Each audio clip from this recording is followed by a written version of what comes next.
Hello, guys, and welcome back to another installment of Galley Stories, Stories of the Bering Sea and Beyond. I am your host, Mark Kaler.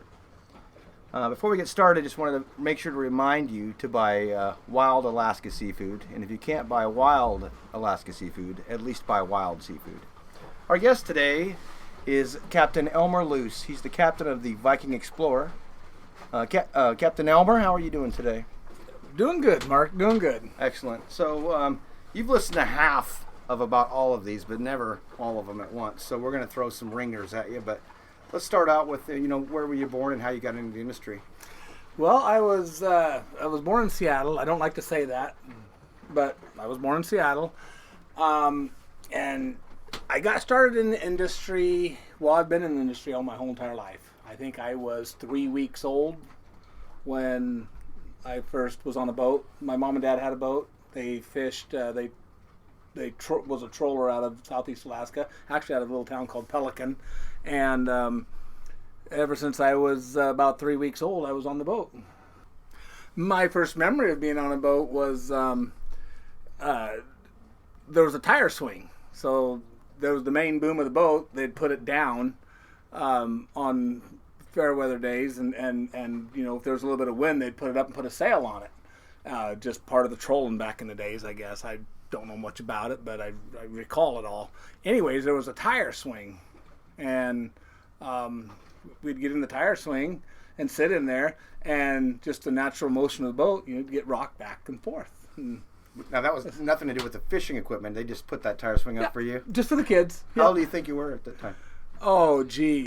Well, I can tell you I was anywhere from very, very young up until, well, I know I've seen pictures. Mom had pictures of me, 4, 5 years old, sitting in that tire swing. And when did your parents start making you work on the boat? Okay, starting to work on the boat was in 1977, which was actually the last year that, how old was I? I was 10 years old. That was the last year they trolled. My dad had trolled. And me and my brother, we cleaned the fish, and we saved all the fish eggs out, and we got paid off of the fish eggs. I mean, nowadays the fish eggs are worth more than the fish, but back then the fish eggs weren't worth anything. So yeah, we cleaned all the fish and iced them down, and we got paid on how much fish eggs we pulled out. At 10 years old? 10 years old. So then your dad sold that boat then? Yep. He sold the boat. By that time, he had 6 kids, and a lot like you now. Were they born in no, twos? Or? No, they were. Yeah, I got twins and triplets. No, they put them all about a year and a half apart. But he decided, the family's getting too big. A lot of kids, a lot of things going on. So he went a different direction in life in the fishing industry, and we'd moved down to where I live now in the Adna area. And when I was between my sophomore and junior year, I went up tendering with him on a tender boat, and then between my junior and senior year I tendered, and then after my senior year I tendered that summer, and then went king crabbing right away. And which boat was this? That was on the Marcy J. Oh. Yeah. Great boat. Yeah, oh yeah, real nice boat. Harold and Marcy were the owners back then. Of course, it's a Trident Seafoods boat now. But, yeah. So that'd be 85, 84, 85. 1985. Yep, the summer of 85 I was on that boat. Yeah, and then from there, I did that, and then of course... Let me just slow you down real quick and tell us about that first experience, because you were coming from tendering in the bay, I'm assuming. Yep. To going off to do king crab with no experience. Well, it was tendering in the bay, and then from the bay it went to Prince William Sound. You kind of did the circuit back then, the whole tender circuit. And then when fall came around, actually it was the first year, if you ever go back and look at their record books, it was the first year that blue crab opened back up again up at St. Matt's. And so we did the blue crab and the red king crab. You went up to St. Matt's on your first trip up there? Yep. How was that experience for a young guy? Well, the experience was great. I mean, actually, to be honest with you, what I remember about it the most wasn't really the fishing. It was the time in between the two seasons. We tied up we anchored up in Harradine Bay, and the Marcy J and the Nita J, and we went up and went hunting up in the hills and whatnot, and I shot my first ever bear. Nice. Yeah. So it was kind of cool. How long were you on the Marcy J then? Just for that summer Just the fall. one, okay. Yeah. Where'd you go from there? Well, of course, I'm graduated now, and I got to figure out what I'm going to do with my life. So I thought, well, I'm going to go to college. Everybody goes to college. Well, that lasted about 3 weeks. Oh, really? I was going to go on a civil engineering program, and it just wasn't for me. You know, it wasn't for me. So yeah. Anyways, I had accumulated some debt. It's like, I got to keep working. And so I found a job through my dad with this guy named Andy. And they had the New Oregon. It was a seiner out of Kodiak. And so I fished with him from 1986 until I got onto the present boat I'm on now, the Viking Explorer, which was in '94, I believe. And we seined, and we halibut long line, black cod long line, and then he'd bought another boat, and so I started trawling. I bottom fishing cod and pollock, and it was all out of Kodiak. Actually, the cod was out of Sand Point. You know, we started venturing west, fish cod out of Sand Point. Mm-hmm. And that was a great experience. I think, really when I look back at it, and I'm a lot older now, and I reflect back at my younger years, I really have to attribute most of my work ethics and knowledge and just how to do things to Andy. I mean, the guy was a screamer, a yeller, but you know what? He always told me. This is one thing he always told me, and to this day, I'll never forget it. He says, you can't take this personal. All the stuff that goes on a boat, you can't take personal. This is all business. And I thought to myself, as I got older, very true. People get excited on boats. People get upset. People get this, but you can't take it personally. I mean, it's all part of fishing. Right. Yeah. So you're mid-20s, like 27? Oh, I'm probably 20. Yeah, let's see. Do the math here. 28. 26. 26. Okay. 25, 26. That's when you found the VE, or she found found the you? VE, yeah. Well, okay, my dad was pressuring me to get out west. During that whole time frame, the company's grown leaps and bounds. Money's being made.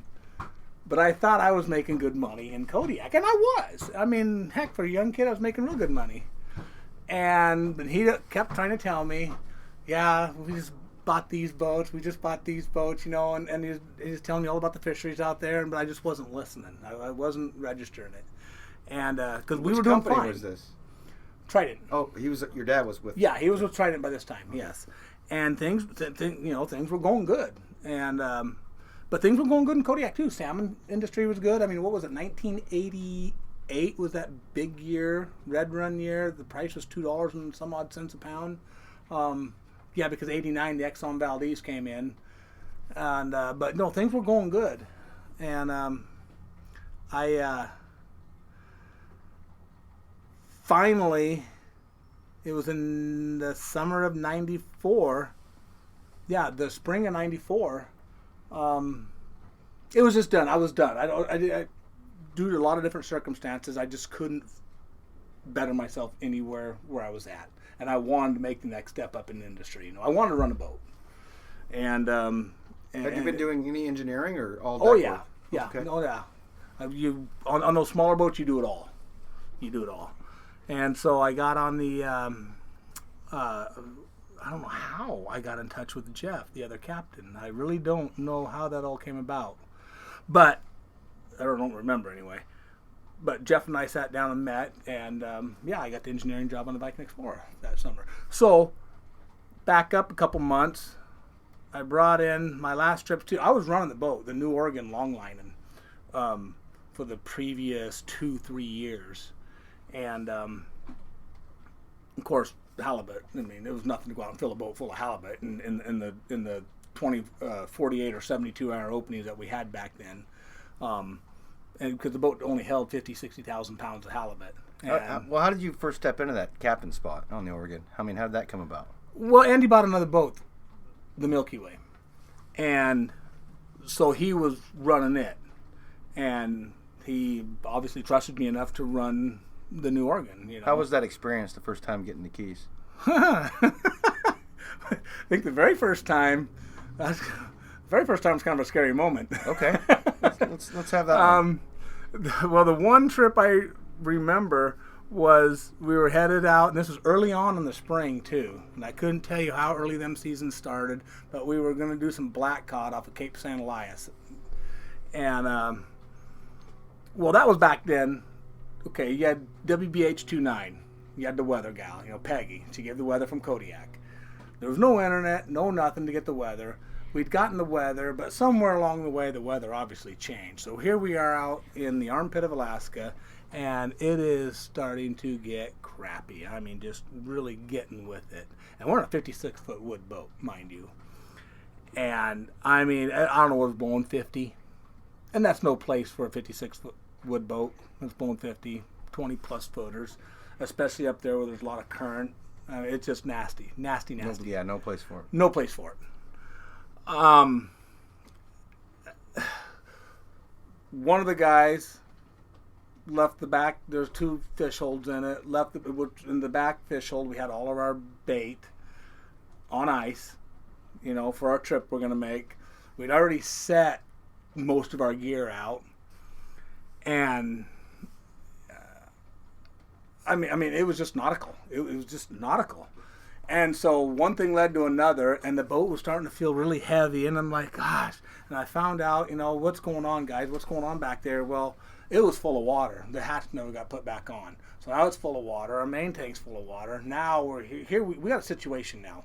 Very heavy boat, blowing 50, 20-foot seas. And I don't know how far I'm, recalling. If I had to guess, I'm probably 12 hours from anything. Yeah, from the Cape to get into cover. So we're starting to make our way there. And we got these stabilizers out, and little wings on the outside. You throw the booms out, and they. Yeah. And the stabilizer, those things were flying out of the water. Every time you take a roll, them things would fly up out of the water. Were you able to do anything to get the water out? No. I mean, you could today. No, because, well... it was full of bait. It's full of bait. Well, not only that, you have cardboard. What's the worst thing to have in a lazarette? Cardboard. I mean, cardboard is the worst thing to have in any place that you want to try and get water out because it plugs up all the drains. I mean, all these bait boxes come cardboard. Mm-hmm. So that wasn't an option. The option was just to head to land. And Any boats around you? Nope, no boats. Well, if there was, we couldn't see them. I mean, you got to remember technology back then. You didn't have, AISs and plotters that showed everybody around you and everything. So, and everything was a big secret back then anyways. I mean, where you fish was a big secret. Turn it off. Don't tell them where we're at. Yeah, exactly. So we made our way into there. And who was running the Exceller? I think it was Pete. Pete was running the Exceller, and he was back there behind the island too. And we got and there was a tender back there too, by the way, to get our fish. And so we finally got situated, got everything pumped out and this and that. And we had no bait. I mean, all the bait's washed out. It's no good. So we're just scooping it overboard. Overboard, letting the bait go. And I'm just like, when I have no bait, I got the gear out there in the water, which I don't even know if I'm going to find again. You left it 12 hours back there, right? Yeah, I left it back there.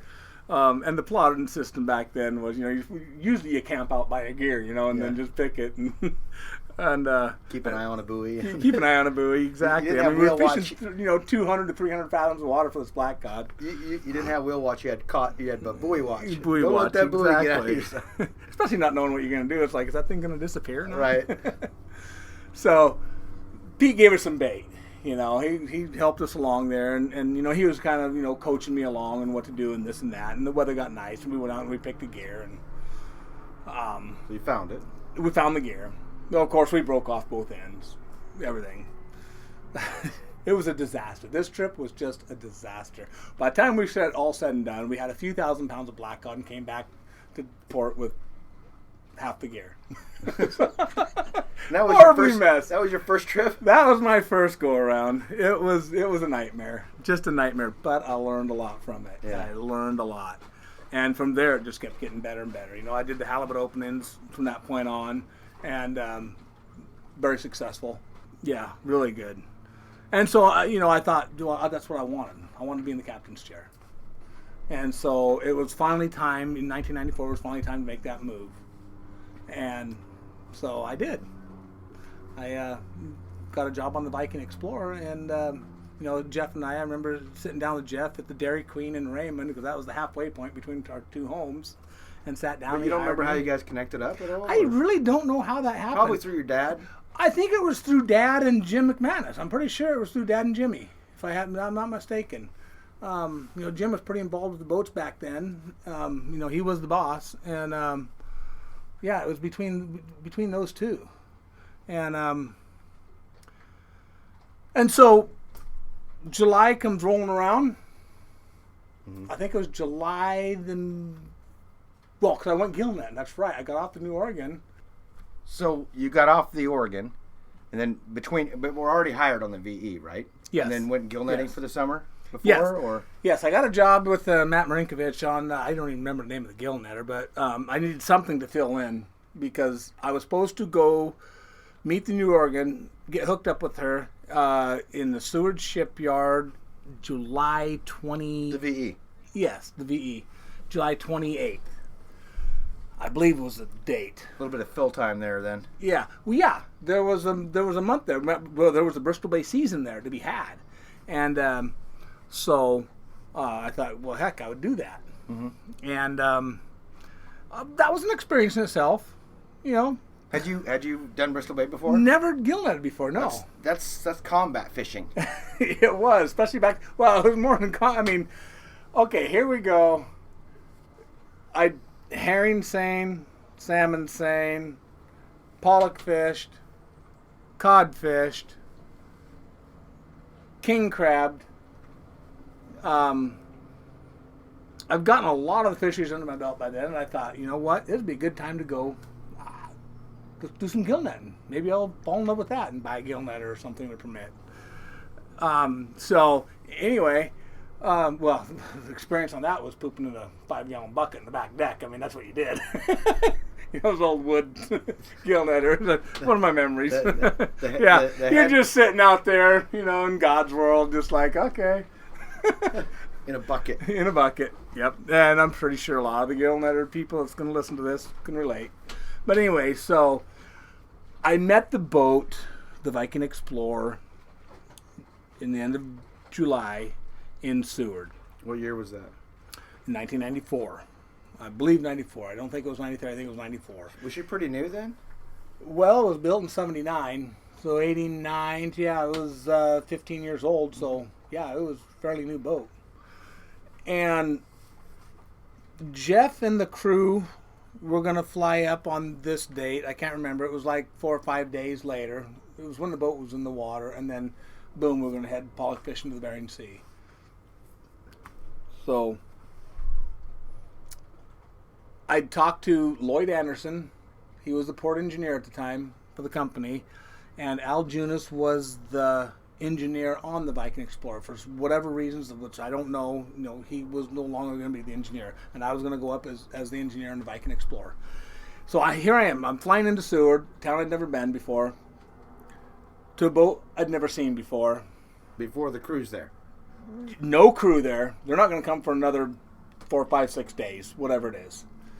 And the boat's going in the water in 2 days. And so, and my last instructions from Jeff was to have the boat warmed up and ready to go, because when we fly in, we're heading to the Bering Sea. Biggest boat I've ever been on. I had not a clue. So Lloyd and I flew up. Lloyd left that evening. Al Junis was on the boat for about 8 hours with me.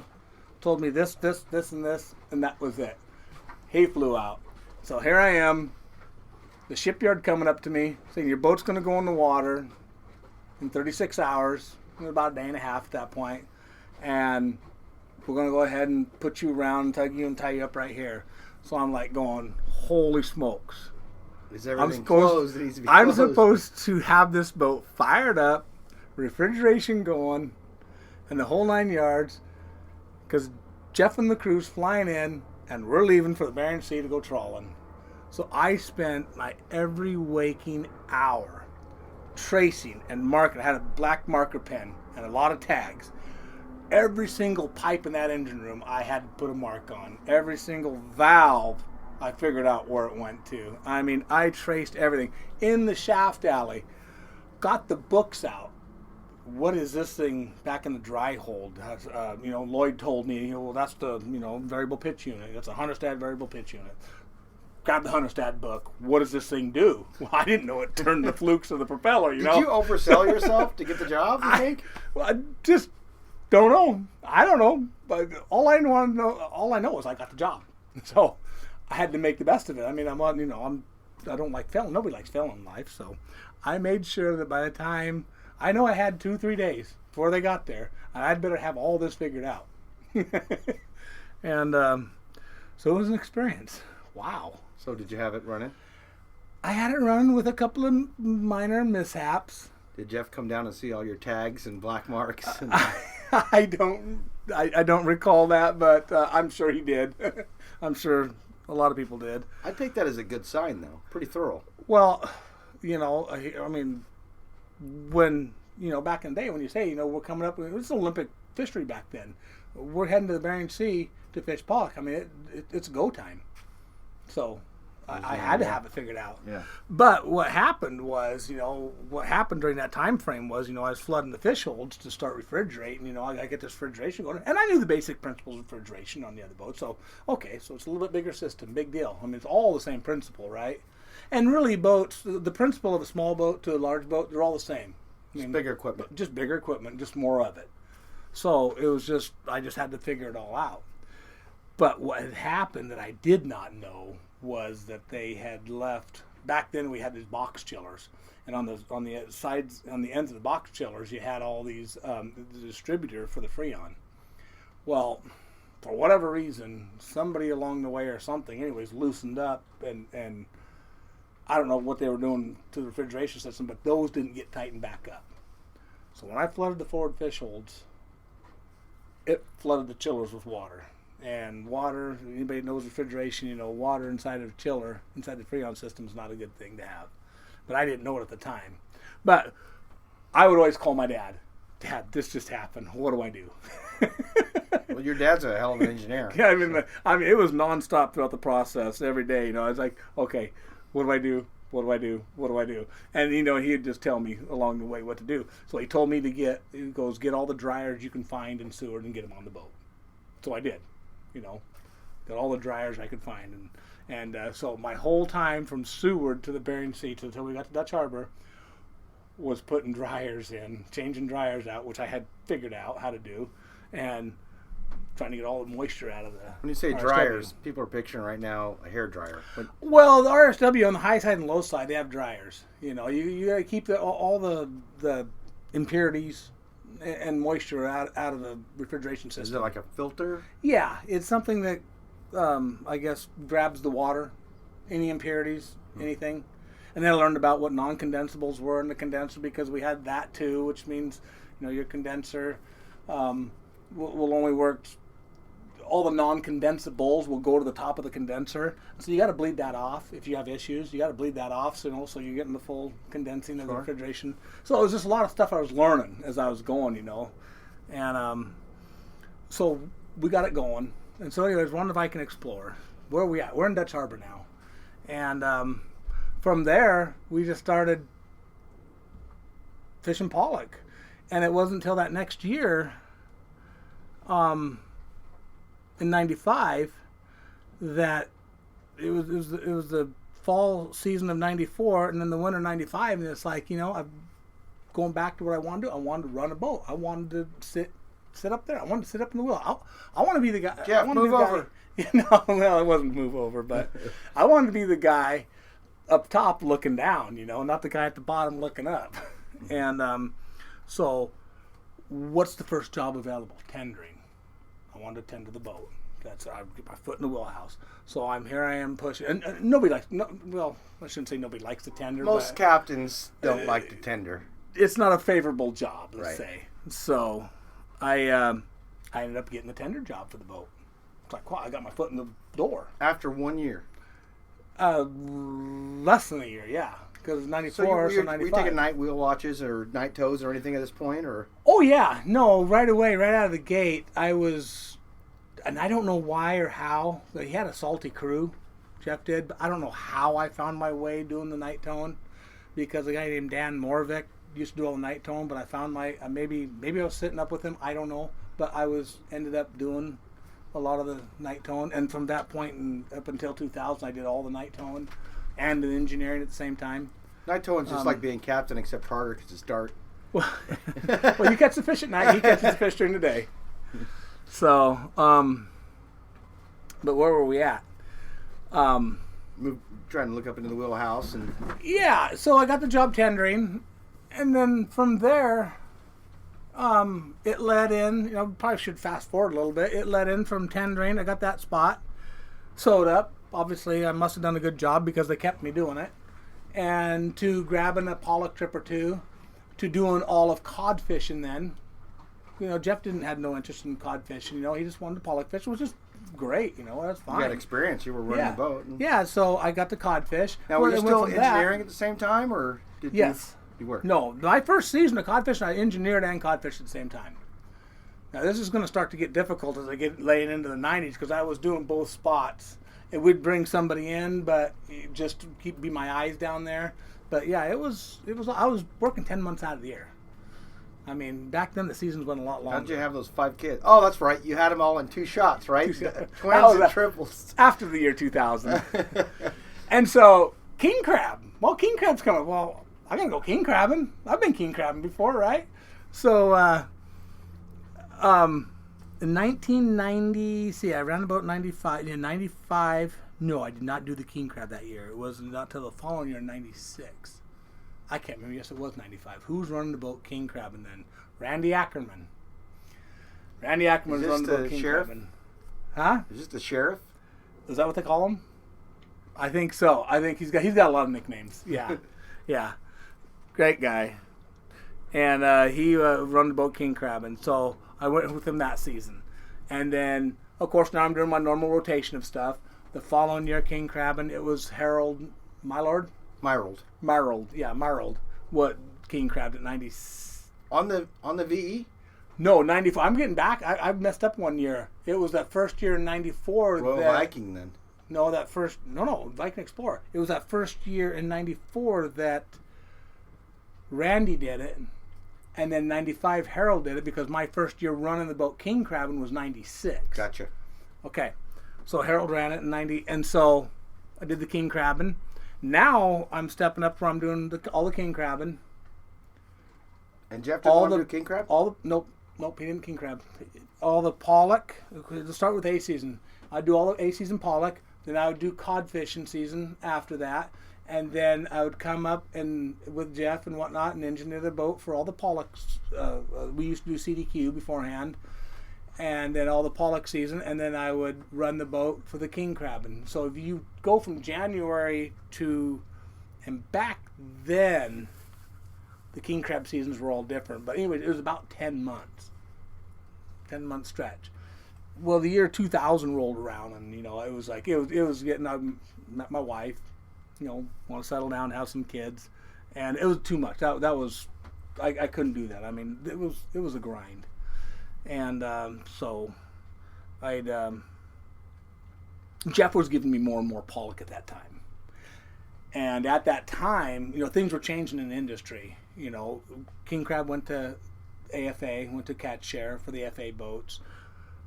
We no longer cod fished. We strictly became a pollock boat because we were fishing a lot of pollock in Kodiak at the time, and we didn't have the time to fish cod in the Bering Sea. So things were changing, seasons were changing, industry was changing, and so Jeff and I started to split it, but in a manner where what he did was his money. What I did was mine. So Jeff would take half the seasons. He'd take half A season, half a B season, to the best, wherever he wanted to cut it off. I wasn't picky. I didn't care. Right. But I got all the cod. If there was any extra pollock, I got all the cod, and I got all my king crab. So it led to that, and led to the part where then we start splitting things down the middle, time and money right down the middle, and, here we are today. Were you ever, you told us about a pretty scary experience on the Oregon there, right? Yeah. What about on the VE? You've been on there so long, 94? Since 94, so what is that? 04, 14, 10, 24, 24 years? Yeah, so what about any times on there? Well... You have your scariest one on there? I don't know, scary or nervous. Jeff says he didn't have any. But. Well, I don't know if I'd call it scary or nervous or I don't know if the word would be scary, but there have been a lot of, hairy moments. Hairy moments? Is that a good way to put it? Yeah. Back in the day, we used to use 1 1/8" cable, for our Gilsons, that brings up the bag. And back in the Derby days, steel cable. And back in the Derby days, it was, you fished weather. You fished tough weather, bad weather. And, when you snap, when that whole bag comes up, the stern ramp, and then shoots back down, and you snap 1 1/8" cable, that's not that old, by the way. There's hairy moments like that. Yeah. And as far as running the boat? Well, a friend of ours said today he actually got injured recently by fixing a cod end, just fixing a net, right? And he says, I really wished it was a great story. There's 1,000 ways we could die every day out there. And I Very true. broke his hand fixing a net. Very true. So that just brings you your point, back to... Yeah. Really scary moments, no, but hairy moments, yes. There's always these hairy moments. A hairy moment running that boat, probably be my worst hairy moment was crossing Unimac Pass. I think it was Aldebaran, the Golden Dawn, and us were coming in from a cod trip, and we were stuck in the middle of the pass in this horrible crap weather, and that might have been the hairiest because these things were jumping. These waves were just jumping up. They were jumping up 30, 40 foot out of the blue, and we all three struggled to get it. And there was no direction. When these things were jumping up, they jump up from every which direction, so it's not like you can put it on the stern and go pretty somewhere. Narrow in there? No. That pass is pretty big, but it's the current, and it's a sea state. It's like we call it, a wash tub.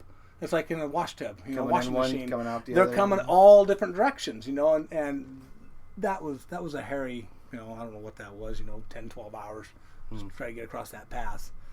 Yeah. A lot of good times out there. Oh, it's always a good time. A lot of good friendships built. Yeah. I love being out on the ocean. It's, who doesn't? Fisherman all your life. I love being out in God's country. And the ocean's God's country. You ever put a tire swing up on the VE? No tire swing. Not taking your kids out there? No, we filmed football around back deck, though. Yeah. Yeah. So what would you suggest for young guys trying to think about coming here to this industry? Not just to work on a boat, but the industry in general. Well, we need more young guys. These crews they're not getting younger. And, if young guys want to come into this industry, well, number one, you better have a really good work ethic. You better know how to work. You better know how to keep your head down, keep your nose clean, and I don't mean by drugs. Well, not only drugs, but, no drama. Don't bring drama into it. Like my old boss said, Andy Blair, this is all business. We're not up there for a social life. And I think some people come up, to be honest with you, for the drama and the social life, and they never make it. You come up there, when you're a 1099 employee, you're not an employee, you're a 1099, you're self-employed. Self-employed. So you are your own contractor. So it's you. You should be the only one you're worried about is you. Are you doing your job? You keep your head down, go to work, do the job best you can. That's all advice I can give them. How has it treated your family? How has this industry? Well, it's the only thing that I've ever done. So the industry's been fine, I think we live a comfortable life. I know we live a comfortable life. There's not a lot of extra, but it's just comfortable. I can't say that. I can't say that it's been bad. Do you see your kids doing it? Yes. I can see my one son. He's been fishing the bay now since he was 15 years old. He's been there for the last 2 years. He's 17 this year. So he really wants to buy a bay permit and boat and start his own operation up. Is he starting to talk about Dad? Oh, yeah. That? Hey, Dad, we could... he wants to get me involved. Yeah, we can pull in and, 17. I know what I'm doing, Dad. I'm not opposed to it. Yeah. I am not opposed to it. But I keep telling him, I said, if you do this, and, we can work on this if you do this, but don't rely on this as your only source of income because it's not going to work. Well, that is how family traditions carry on. That is how we've had folks on here that are fourth generation. Stan Hansen. His great-great-grandfather fished more than any of us living today. Back then they didn't stop. That's how traditions carry on, is by giving it to your kids, right? Getting them involved. Well, yes, because I when I'm home in the summers, I farm, and the rest of the year I fish. So I'm a fisher farmer. They're taxed alike. Everything's alike. The industries are so similar. It's unbelievable. Oh yeah. Very similar. I used to grow peas and corn, and my goodness, the cannery that you delivered your peas and corn to, and the waybacks were identical. They go hand in hand. Yeah. They just go hand in hand.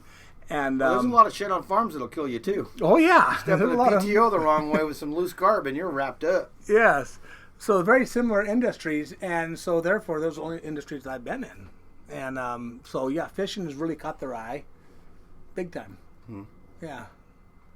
Yeah, well, I think it's just good to have that carry on. And if your son is fishing now, so he's already third generation. Your dad fished? Yes. You fished? Actually, on my mom's side, if you want to go back, it'd be fourth generation because her mom and dad fished. Okay. Actually, Did she bring your dad into it then, or was it... They met. Dad was in Coast Guard, and they met in Pelican. That's how they met, was in Pelican. And, of course, she came from a fisher family. Actually, my grandma and grandpa, my mom's mom and dad, they actually were one of the settlers of the town of Pelican. So had you have not been born while they were on vacation in Seattle, you'd be a born Alaskan. Yeah. Or something like that. Well, the family got large, and so they had to move, and they had to do something different. Well, they moved after your family got large. Yeah. Though. But you also got to remember something. In that time frame, and that was the early 70s, trolling... for him to make the move and everybody to make the move. Harold and Marcy used to be one of Mom and Dad's, or my grandma and grandpa's friends, out of Pelican. They used to troll. I believe there's a lot of very successful people in the fishing industry. That's where they started out, was trolling back in the day. Mm-hmm. And then they went from there and they ventured out, because trolling in the early 70s, it was going downhill fast. And people kind of went their same direction, Marcy J, Harold and Marcy, they ended up in Kodiak. They ended up, selling out, buying a bigger boat and fishing in Kodiak. Some people went out west farther. So what? The Marcy J's the last boat I knew that they owned. Did they have a different Marcy J prior to that, or? Nope, that was the only one. Well, then they bought the Anita J. Okay. Yeah. After the Marcy J? Yes. Oh, so they weren't done. No. Okay. No. Nope. And so yeah, it's been in four generations, because my mom and dad, or my grandma and grandpa did it, and then my mom did it, and I did. He's just, that's 4 generations. Any way you slice or dice it. Your wife's handled it good? Well, she knows no other. Right. I was a fisherman when we met, so that's all she knows, was me being gone. But yeah, she handles it. She's a super. But you're at home a lot more now than you used to be. I am now, but in the first 5-6 years of our marriage, probably not. No. But we're about out of time. But before we close, is there any story you feel like you need to tell? No. You got a funny one for us? Just something. Nothing that I can put on the air. Okay. Hey. What happens in Alaska stays in Alaska, right? This is not Vegas. Well, Elmer, I can't thank you enough for coming on today. I've enjoyed the story. I'd ask you to encourage everybody to buy wild Alaska pollock. Oh, absolutely. Because that's your bread and butter, right? Absolutely. Hey, because you eat all species of fish, obviously. You've been fishing everything. What do you think the difference is between pollock and cod? Well, the difference between pollock and cod, what I tell my friends at home and this and that when they're talking about buying fish, I will say, you know what? The taste, to be honest with you, there's not much. I would have a hard time. The only reason I would know the taste between a cod and a pollock is because I know the textures. So it boils down to the textures. To me, a codfish is stringier and tougher. A pollock is more tender. It melts in your mouth. You trying to say it's a tenderloin of the sea? Well, I'm saying it's the difference between let's just say a filet mignon and a round steak, really. Really? Yeah. And yeah. I just caught you on the spot with that too. That's fine. No, it's true. Pollock is very tender. It's a very it's a tender, white moist fish. It's a white fish. Like any white fish, it's going to take any flavor you put on Well, it. look at it. They're a lot smaller than a cod. A lot smaller. Yeah. Now, if you were to buy the cod that's small, you might get that. Yeah, you're going to get that same but thing. Nobody's trying to fish for those. No, because I don't know what the minimum size is they pay for, but whatever. Well, you also want to keep the species. But alive. a cod, look at the flakes on a cod. They're thick. Look at the flakes on a pollock. They're really thin. Look at the fibers of a cod. They're stringy. Look at on a pollock. I mean, it just makes sense. Pollock in my eyes is a better fish than a cod. It was just a question, and now we went into a whole sales pitch. All right, guys, this has been another installment of Galley Stories, Stories of the Bering Sea and Beyond. I have been your host, Mark Kaler. I encourage you guys to follow us on Twitter. I think we're now up to 12 followers. Just look for @GalleyStories. But also on Facebook, and register on there because you get the pictures and live feeds occasionally. Appreciate all your support, and like and share, please, guys. We'll see you next time. Say goodbye. Thank you, Mark, for having me on.